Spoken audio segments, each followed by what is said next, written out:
Hey everyone, Jimmy with Jim's Review Room. Google over the years have been providing their own line of phones, usually manufactured by reputable companies. In today's case, and last year's model, it was HTC. Now Google phones have been known for great value, and with stock Android as the operating system, it's a great experience.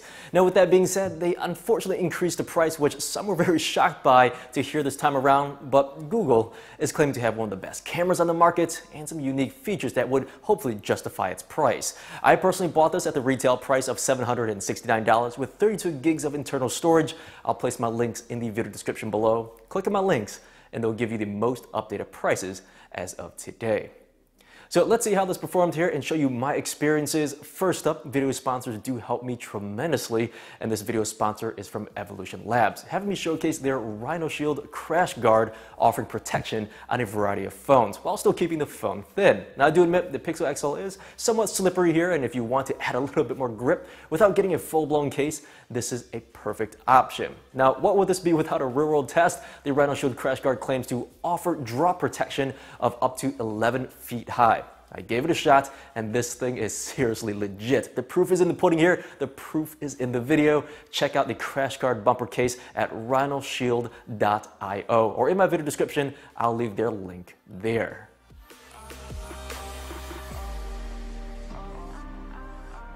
The Pixel XL offers a solid metal body, but on the back there's a touch of glossy plastic, which is an odd choice as it's starting to show some faint signs of scratches and wear. The fingerprint scanner makes a return which works crazy fast, and the location feels very much natural whenever you need to unlock your phone. You also have the ability to swipe the fingerprint scanner and it pulls down your menu options. Now getting back to the front, I'm very bummed here that they removed the two front-facing speakers which were found on last year's model, but instead we're left with a pretty big area below which isn't really used for anything.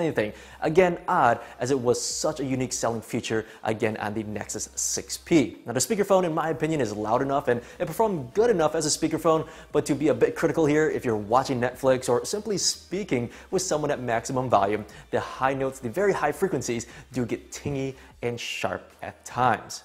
Now, one of the biggest improvements though that I've seen, and this is on par with other flagships on the market today, is that 5.5-inch AMOLED display. Not getting too anal here about the screen since my channel does cater to the average consumer, but the screen does look great. I personally enjoyed it, and the colors are very accurate. Now because of that AMOLED technology used, it does provide deep blacks and contrasting colors while not being too saturated. Now in sunlight, the screen is for sure bright enough. It's not as bright as the competitors, but staring at these in person, the difference is very minimal. Now finishing the physical features, simply there's two speakers on the bottom and a USB Type-C connection to charge your device. Now charging this is on par with other devices, and it ranges anywhere from an hour 25 minutes to fully charged to an hour and 40 minutes from a dead battery. And in regards to use, my screen on time performance was just under 5 hours for more heavy use, and my best screen on time has been 5 hours and 45 minutes. Not bad considering I still get a full day's worth of use, and I'm a bit of a moderate to heavy user as I do test these phones as my work phone. But comparing to the Moto Z or even the Samsung S7 Edge or the now recalled Note 7, 6 hours was possible on those phones, sometimes even more. If you're paying around that flagship price, I wish the battery performance was a bit longer or better. Now if anything, this was on the average side or slightly above average for today's premium phones. Now lastly, the phone is rated at IP53 water resistance. To technically explain this, it's safe from a slight water spray at a 60-degree angle. It's not IP67, which can be submerged underwater like the new iPhones, but to be fair, the Moto Z, LG V20 are not resistant at all, and the Note 7, God rest its soul, is no longer available, so it's not even an option for you at the moment. Now what is completely missing though is the micro SD card slot to expand your storage, and to make up for this missing card slot, the Pixel offers unlimited photo and video uploads to Google Photos, basically into the cloud, and they won't count against your storage limit, and photos are saved in its original resolution. The photos won't be downgraded as long as of course you take the photos with your Pixel. Now it's not a complete solution as apps and other downloaded content still takes up space, but unlimited cloud storage is not bad at all. Now moving on, at the time the phone was announced, Google stated DxOMark, a third-party independent camera testing lab that I personally used to compare my cameras and lenses before buying, DxOMark gave the Pixel the best score of any smartphone camera. They gave it an 89, the S7 came in at 88, and the iPhone 7 with a score of 86. Now that sounds great, but my channel, my reviews, I'm focusing again on the average consumer, the ones that uses everything in auto mode for simplicity's sake. So here goes some samples here. Please pause the video as you can be the judge for yourself and see how these pictures look to you. And I'll just mention some of the key pros and cons here. Now first up, Google Pixel XL and Samsung S7 indoors at the mall, looking at color saturation, detail, and clarity. Now the S7 and Pixel provides very similar results here. There is a tint of warmness on the S7 while the Pixel XL appears to be a bit more natural. The S7, however, was slightly sharper. Now with the iPhone 7, Apple is almost, every time that I shoot this, it's a cooler looking image with the least amount of sharpness. Now while they're in person, the store did use more yellow tone lighting versus what looks to be a fluorescent light in all of Apple's photos. Now next picture here, and starting with Apple, the photo doesn't look bad at all, it looks pretty good. But once you also introduce the Pixel XL, you notice the Pixel is really warm in this case here and did look a bit unnatural. Showing off Samsung, it was the perfect white balance, and again a bit of a sharper image. But flipping that around here, this time Samsung is much warmer and the Pixel is very, very accurate, as shown here with me eating a steak bowl at Chipotle. Now Apple, on the other hand, offers a very cool look once again. Overall, between the Pixel and the S7, both throughout my time testing has been performing very similar with each other, with Samsung generally providing a sharper image every time. And then there's times Google does better than Samsung. As you can see here, there's less noise and the roof trusses up in that corner are much more visible in comparison. Now the one big issue that I've noticed is outdoor photos aimed directly at the sky. Now I was simply testing the auto high dynamic range, and for some reason the Google Pixel XL here gives off this halo or green glaring effect every time. Now switching to the other phones, you notice there's nothing at all. Now the last issue that I also noticed was low light shooting. I can clearly see the Pixel XL shoots in a much slower shutter speed, and the built-in optical stabilization for nighttime performance isn't really up to par. With holding the camera as still as I could, letter gun signs and in general images are not as sharp because of these very slight hand movements.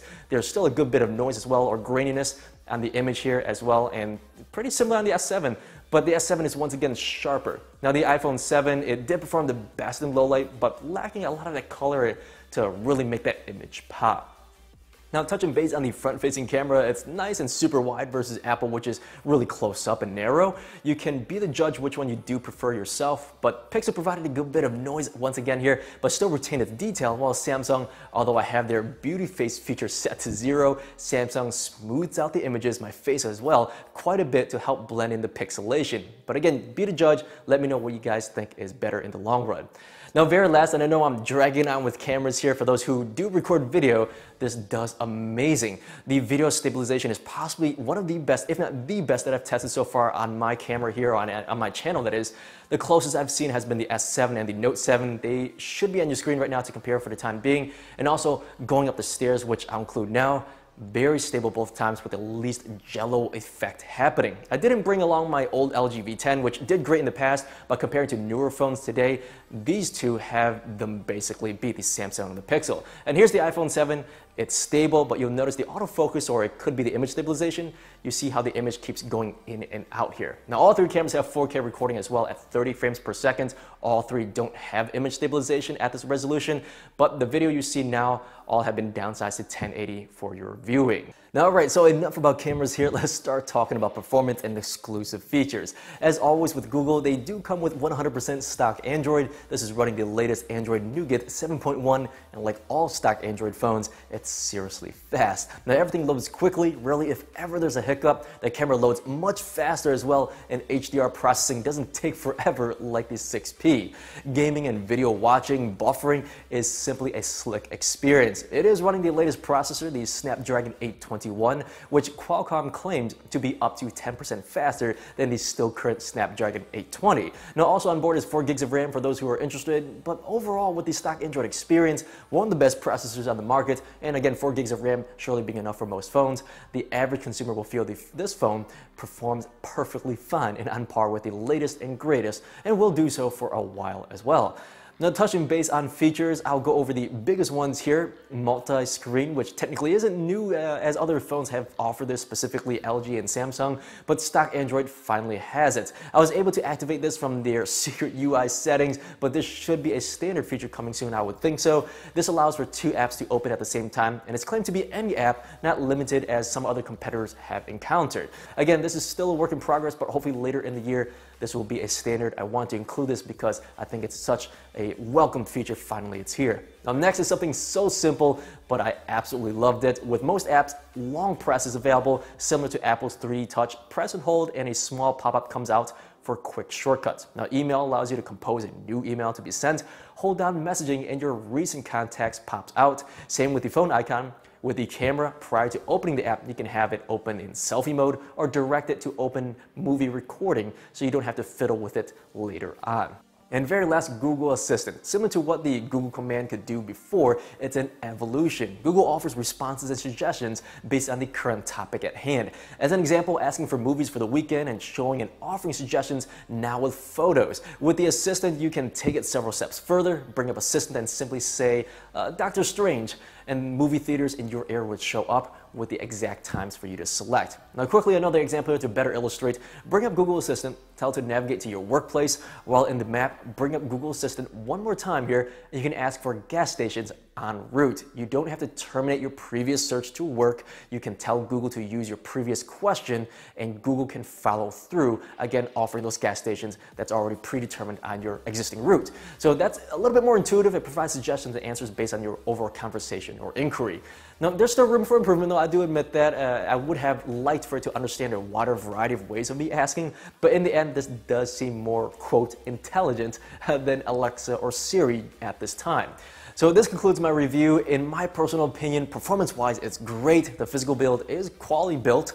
The camera does very good. The battery life is average to slightly above average. And I do love the new Android features, Google Assistant being one of them, and the exclusive Pixel feature of having unlimited storage space. Now, the reason why I don't want to push out a review out so soon, I want to really get a feel for it after that hype dies down, etc.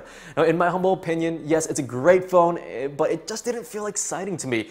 For a similar price to other flagships, you have Moto Z with Moto mods, you have the LG V20 with second screen, manual camera mode, with the replaceable battery, IR blaster, and before the Note 7 blew up, the Edge screen, the Edge apps, iris scanner was great, not to mention the Note 7 and iPhone 7 can be submerged underwater to an extent for peace of mind. With Google,